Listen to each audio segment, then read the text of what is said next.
Hey, what's up, guys? So I just finished reading The Autistic Brain by Temple Grandin. Okay, I promise this will be the last video about the brain for a while. I wasn't trying to feature a bunch of brain books, it just kind of happened that way. One good book led to another. So we'll do this one on autism in the brain and then we'll move on. The Autistic Brain by Temple Grandin. So Temple Grandin is pretty much known as the face for autism. She's what we call high functioning. She functions higher than I do. She has a PhD in animal science and has written several books. Many people consider her a hero for her advocacy in autism. This is the first book by Temple Grandin that I've read. And this book has a little bit of everything. You get some history, neuroscience, genetics, and policy. Autism, or autism spectrum disorder, is not a simple concept. By the way, instead of saying autism spectrum disorder 100 times, I'm just going to say ASD. Anyway, really at the heart of this book is the fact that we need to recognize ASD for the very complicated disorder that it is. If we're going to get to the answers that we seek, then we have to recognize that this isn't something that is easily diagnosed like a fractured bone or blindness. It's different for everyone and in ways that aren't easy to qualify. One of the problems with autism is defining it. Autism encompasses many degrees and features many behaviors, many of which are the manifestation of other disorders and conditions. Besides defining ASD, she talks about related disorders like Asperger's and pervasive developmental disorder and how the relationships and the nature of the disorder has changed with each revision of the DSM, the Diagnostic and Statistical Manual for Diagnosing Mental Disorders. Temple Grandin tells us about her physicalist proclivities on the brain and behavior, especially autism, which states that the behaviors have a root in the physical world in the case of the brain. If you think about it, this leads into some pretty deep existential questions about nature versus nurture and free will, which I love to think about, but this isn't the time for that. Temple believes there's a biological reason for the behaviors that we see and that they all come down to the brain plus the environment. She shares, and I didn't know this, but even Sigmund Freud said that someday, eventually, we'll be able to explain all psychological phenomena in terms of neuroscience. I think this could be the smartest thing Freud ever said. Someday, psychology will be recognized as a branch of neuroscience, just as thermodynamics is a branch of physics. So we've been able to determine that both genetic and environmental factors come into play with autism. But it's not as simple as this gene to behavior correspondence, but rather the interaction between multiple genes that produces the traits. In the case of autism, it seems that a combination of DNA copy errors can produce behaviors that we associate with ASD. We do have some correlations between combinations of certain mutations with certain behaviors, but we don't have enough data to infer causation with specificity quite yet. Because for the people whose genome supports that causation, we have others whose doesn't. That's one of the messages of this book. We need more studies. We still don't know what factors contribute to these mutations with certainty, though we have made some headway. We suspect that pesticides, air pollution, even prescription drugs can contribute. Temple raises a very interesting point. We say that autism can be caused by the combination of enough mutations to produce the behaviors that we have come to identify with ASD, but mutations are a natural thing. Everyone has them to some extent. It's one of the reasons evolution works. So at what point is it just normal genetic variation? The line between that and autism is not a real tangible thing. Therefore, everyone is technically on the autism spectrum. To quote Temple, you don't have to have an ASD diagnosis to be on the spectrum. And this makes sense. It's like intermediate species in evolution. At what point would you say Homo sapiens became Homo sapiens? It's an arbitrary designation on an extremely large and very high resolution gradient.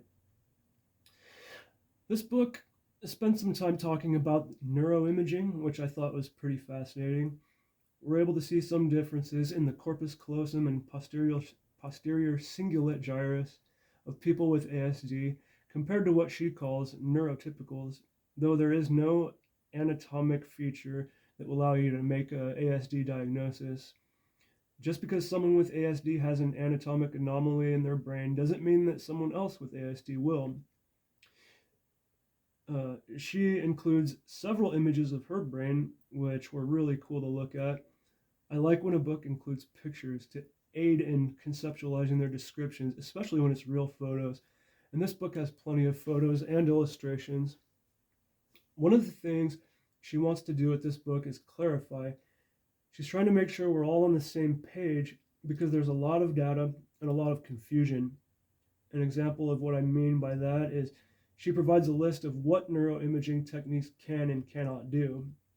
And she's very good about reminding us that just because the data shows this doesn't necessarily infer that. This is a sign of good science, and I like seeing how she did that. Sometimes when people do that, you get the impression that their bias is what's motivating it, and that will come up here in a bit. Another thing she advocates for is attention to how people with ASD can have issues with sensation.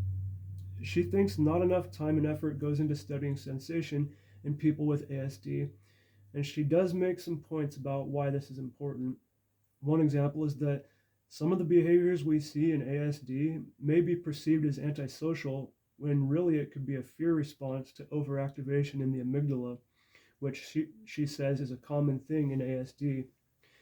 I was wondering, though, how much of what she says is backed by empirical observation because the amygdala has other functions besides fear, such as assigning emotional significance to the incoming brain activities, so we should be able to design some tests that can rule out incorrect guesses. But she does have a lot of anecdotal accounts of how sensory overactivation can make things, especially social interaction, very difficult for people with ASD. And she does go into specifics for each of our senses, but hearing, vision, and touch seem to be the most troubling. But she does give us some interesting information about the brain in ASD. For example, in an ordinary brain, if you're listening to me speak, activity in your visual centers will be reduced, but in an ASD brain, we don't see this. So this linked with a lot of odd behaviors in ASD. Another cool thing she talked about was that non or low verbal people with ASD respond well to singing, and singing can be used to help them learn speech and other things. So we've talked about the good. It's time to talk about the not so good with this book. There were times in this book when Temple comes off a bit pompous. She spends a lot of time talking about what people should be doing. I think she really fancies herself some kind of oracle. She makes a lot of proclamations.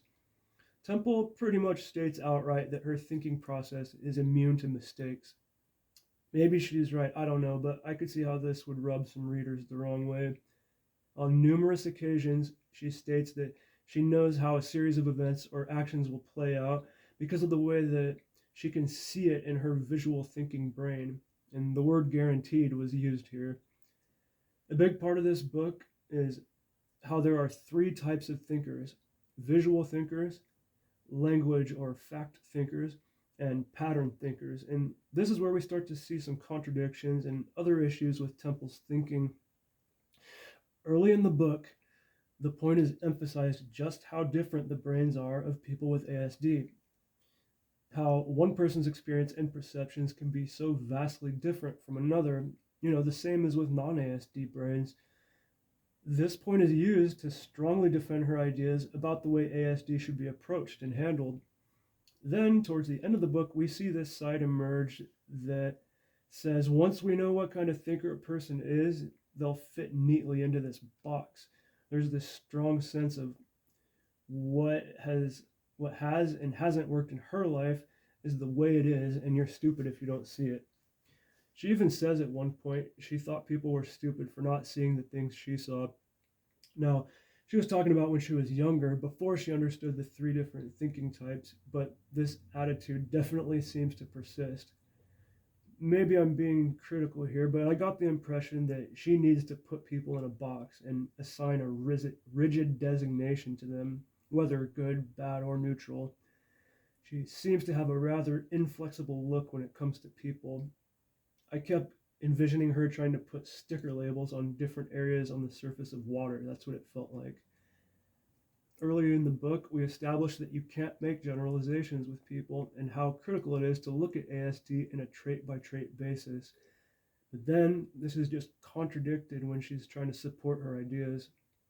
As an example, she says that way too much emphasis is put on working on people's weaknesses and not enough on their strength. And she knows this because what she did and didn't respond to well growing up. She was saying that a teacher is wasting their time if they're trying to teach a student something that they can't do, which struck me as judgmental and defeatist. But the main point I'm addressing here is that this shows a gross lack of theory of mind to say that this is the way it is for all ASD students. And maybe that's a product of her ASD, but it really comes out during the last couple chapters. So there are definitely some issues with this book. Despite the issues, I still thought it was pretty good. Some of those parts were kind of uncomfortable to get through, but there was a lot of good stuff too. So at the end of the book, they include an autism spectrum quotient test, or AQ, developed by Simon Baron-Cohen, which is a survey that you can take to gauge autistic traits. The higher the score, the more autistic-like your behavior. Now, this is not a diagnostic tool, and they say so, but the average score for a typical person is about 16, and the average score for a person on the ADS is about 32. So, of course, I was curious. I wanted to take it, and I scored exactly 16, dead average. I'm not sure exactly how I feel about that. I thought I would score a bit higher. Many of the times when Temple described her, the way her thought processes worked, I thought it sounded like me, and really probably like most people.